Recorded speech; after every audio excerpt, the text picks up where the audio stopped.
3 4 5 6 7 នេះរុំតែ7ជុំឯងយើងរុំ7ជុំហើយយើងចងឲ្យជាប់ទៅហ្នឹងហើយយើងចងឲ្យជាប់ហើយយើងយកទៅដាក់ដាំទឹកហូបនេះយើងចង7ជុំអញ្ចឹងហើយយើងយកទៅដាក់ដាំយើងមានដូចជាអើយនេះខ្ទឹមនេះ7ខ្ទឹម7ម្រេចនេះក៏7ដូចគ្នានេះយើងយកទៅដាក់ស្ងោរ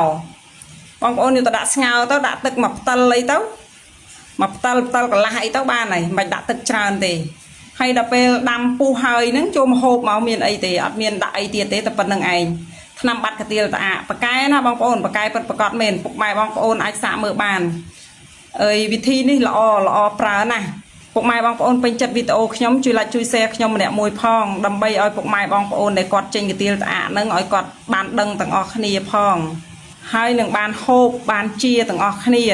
ឆ្នាំកាទៀលតាអានេះប៉ាកែបងប្អូនប៉ាកែពិតប្រកបមែនអើយបានជាខ្ញុំយកមកចែករំលែកប្រាប់បងប្អូនទាំងអស់គ្នាខ្ញុំអើយស្អីដែលខ្ញុំធ្វើហ្នឹងគឺខ្ញុំសាកខ្លួនឯងហើយបានជាខ្ញុំយកមកចែករំលែកប្រាប់ពុកម៉ែបងប្អូនទាំងអស់គ្នាឲ្យបានដឹងវីដេអូខ្ញុំមានតែប៉ុណ្្នឹងឯងពុកម៉ែបងប្អូនរងចាំទស្សនាវីដេអូក្រោយបន្ត